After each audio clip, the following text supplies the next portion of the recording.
I'm here with Jeffrey Tucker. He's a renowned Austrian economics writer and thinker. Jeffrey, tell us a little bit about yourself. Well, I work for the American Institute for Economic Research, founded in 1933 as Editorial Director. I'm really happy about working there because this institution was founded to oppose government confiscation of wealth. I mean, that's what it did. FDR showed up and shut down the banks and confiscated the gold and devalued the dollar. And E.C. Harwood, who founded AIER, just said, nah, that's not working for me. You can't be free unless you can control your wealth. And really, Americans haven't had control of their wealth, since then, really. Really since the founding of the Federal Reserve in 1913. But cryptocurrency represents a chance for us to take back our freedoms and power over our property. And that's why it's taking up ever more of my time, actually. So I not only work for AIR, but I also have a hedge fund called Vellum Capital that's entirely invested in crypto assets. And then also I just established, not even a week ago, the Atlanta Bitcoin Embassy. Which is what is that? What is that? Yeah, right. See, that of all the things I said, that's the one that enticed you the most, and that's for a reason. It's got a great name. Yeah, it's got a great name. When I was in Tel Aviv, I went over there, and it's the Holy Land. You're supposed to do all the things that you're supposed to do in the Holy Land. But when I landed, I thought, what's going on with Bitcoin in Tel Aviv? And I found the Tel Aviv Bitcoin Embassy, and I immediately took a cab there, and I saw all my friends. I mean, in the sense that, I didn't know them, but I knew they were friends.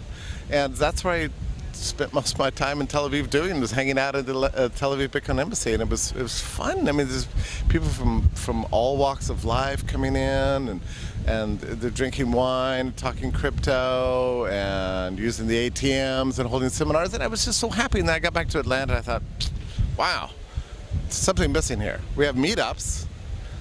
We have businesses in the crypto space, but we didn't have an embassy. And an embassy comes with a very interesting connotation. The idea of an embassy is a place that you go as like a foreign national to get services that you're entitled to as a matter of human rights. And within the embassy, the laws of the nation state do not apply. So it also serves as a kind of sanctuary. And so that's why the choice of the word embassy here. Atlanta Bitcoin Embassy is a place where freedom can flourish and people from all walks of life can come together. Bitcoin is very beautiful. St. Paul said of the religion he founded, it knows no Jew, no Greek, no man, no woman. All are one in Christ. In a strange way, Bitcoin can say the same thing. We don't know Jew or Greek, man or woman. Bitcoin loves everyone.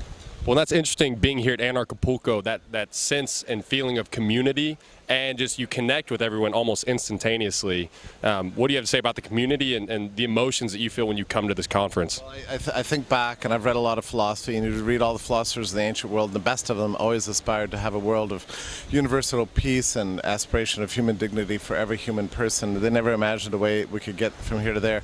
It turns out to be a technological problem. Politics isn't doing it for us, but crypto is. It's bringing us together in ways that are unexpected.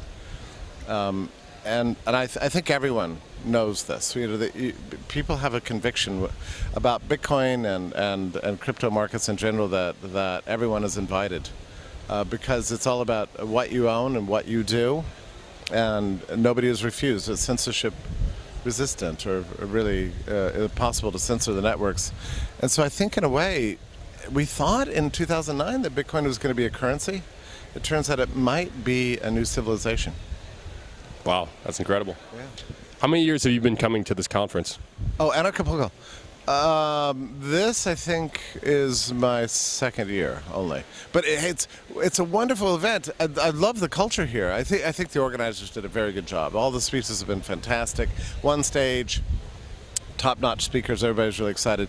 But the technological innovation that has been part of this event has been great for, I guess you could say it's been great for libertarianism, right?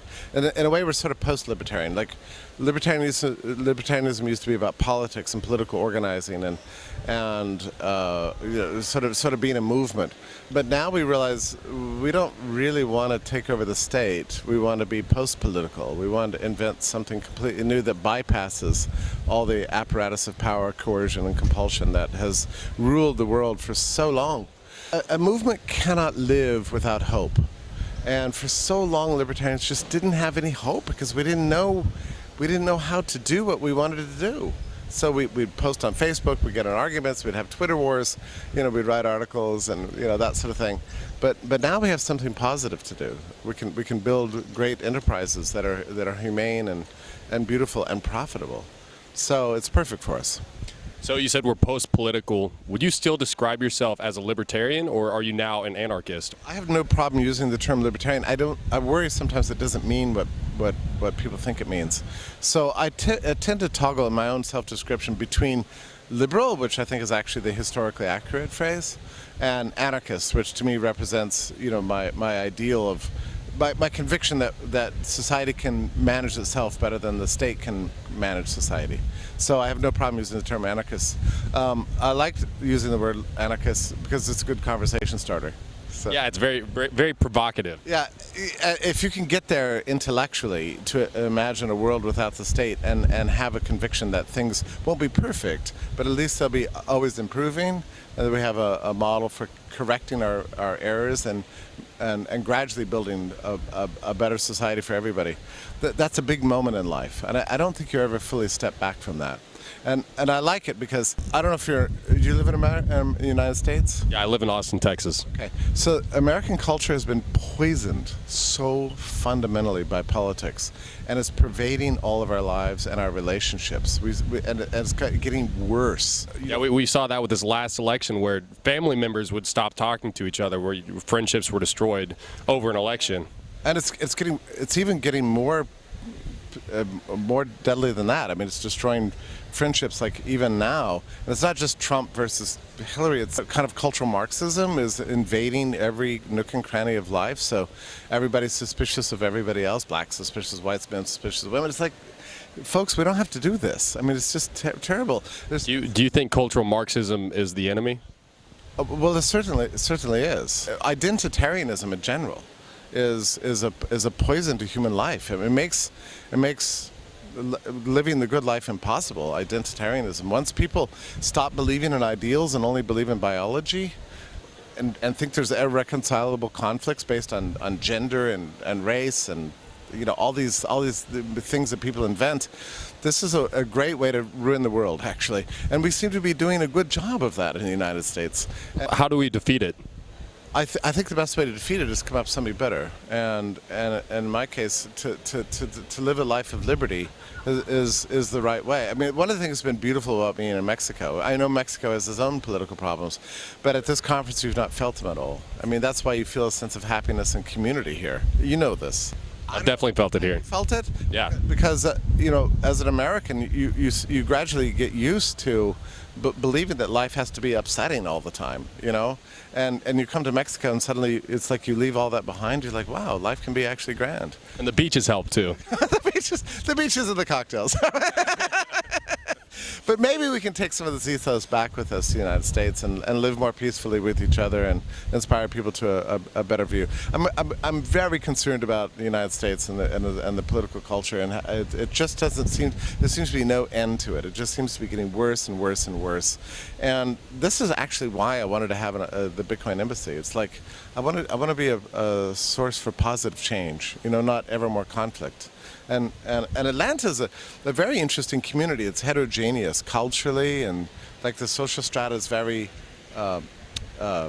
complex, and of course people from all over the world, and a long tradition of racial difficulties and central planning and segregation and forced integration and busing and zoning and Jim Crow, and just it's been a horrible history, but somehow Atlanta has survived it. And when you're there, you sense a survivor-based culture, where people have found liberation through commerce. You can go to any commercial center in Atlanta and you find it turns out everybody loves each other, everybody gets along. So I think commerce has that magic. So if we can just eliminate the third-party intermediating forces like governments and banks, if we can just bypass those and just engage in trade with each other, which crypto allows, that's going to also create a kind of a beautiful human community and convince us that cultural Marxism is not the way forward. We don't need that anymore. Would you say anarchism, the ultimate mission, is the abolition of the state? Yeah, I think it has to happen gradually. I'm suspicious of revolutionary politics because quite often what happens when people get a bit angry, like, down with the state, down with the state, what you might end up with historically is even something worse. So what I'd like to see is like Marx used to say, actually, ironically, the gradual elimination of the state by its displacement by something more beautiful. The funny thing is that it is actually happening in the strangest ways. And cities across the United States, I don't know if it's happening in Austin, but cities are privatizing land. They're just selling off whole plots of land because they don't want to bear the expense of the cost, and they're out of ideas. I mean, urban planning didn't work. Like, nothing's worked. Everything the state does is just screwed up. And at some point, we as human beings want to flourish. We want to have good societies. And the question is, how do we do that? And the answer really is markets is how we do it. And we're gradually discovering this. It's through fits and starts. But I really feel like we're at the end of one paradigm. It's been like 100 years of hell. And we're gradually sort of losing all faith in that world. Like the last great welfare program that was created in the United States was Obamacare. It was a calamity. I mean, it was just mass robbery for everybody. I don't care what the New York Times says. It was a catastrophe. I think a lot of people get very uncomfortable with the notion of no government because it's never been done before. And for that reason, they get scared. And I think the biggest fear is that society would break down into chaos. What do you think would happen with a gradual change into anarchy? Well, I think it would be, if a gradual change into anarchy would lead to peace. In medieval Europe, which is really the foundation of modernity, it wasn't the case that there was any system called anarchy. It was just that no one cultural or institutional force gained a monopoly over power. There were states, there were lords, there were barons, there were churches, but nobody had total power, so they were competing with each other. It was more decentralized? Yeah, it's all decentralized. So as a result, we actually saw the birth of capitalism and the birth of really human dignity, the birth of the middle class, commercial society, that sort of thing. I would like to re-explore that decentralized model. So I don't think we're ever going to get rid of the threat of power. That'll always be there. But if we have lots of different competing sources of power, then maybe human liberty has a chance. So Jeffrey, are you familiar with InfoWars? Yes, and I'm so excited to be on this. So thank you. It's an honor to be asked. So thank you. That's awesome. How long have you been listening to InfoWars? Well, it's been around a number of years, and of course, like everybody, you just kind of click here and click there, but there's been so much interesting content on InfoWars over the years. And the beautiful thing about InfoWars is the refusal to accept what the elites are telling us to believe, And I see it every day. More and more people in the United States are just rejecting the establishment opinions. I mean, it's become like this great white noise in the American media. I feel it every day, And I respect and love the New York Times. Like I do. There's good information in there, but the partisanship and the agendas, what do they think we're stupid? We can see through this stuff. And more people, the American media is distrusted almost as much as the government itself these days. And that is for a reason. It's because people are not stupid. People are getting wise to the game. They know what's going on, and people want to know the truth. And that doesn't mean that anybody has the perfect truth. It's just that we need to stop letting them tell us what to believe and start rethinking our place in the world, our relationship to government, our relationship to each other. And that's only going to require a rejection of the mainstream opinion that's being shoved down our throat for the last 100 years. This is not a recent thing. It's gotten really bad these days, but it's nothing new. Well, decentralization seems to be the theme of this conference, and we're seeing it with cryptocurrencies in the financial world. But Ben Swan spoke about this, how we're seeing it in media as well, and that's what InfoWars is doing. It is the tip of the spear. That's absolutely true. I think about this all the time. In 1995, Bill Clinton inadvertently privatized the internet. It was almost like an accident. It's like, well, this thing's not very useful, so let's just give it away to the private sector. Wow, that was the beginning of the end of the American establishment, as far as I'm concerned. And now we have real choices, and nobody can keep up anymore. I mean, the mainstream media is dying day by day. And people are not putting up with it anymore, and that's so InfoWars provides an alternative point of view, as do many other sources out there. It's all about the empowerment of the individual. That's in the end, that's what it's about. Big government and big media kind of work together, and they always have. We're seeing both like gradually decline and decline, and it's actually a glorious time in the United States to see this happening.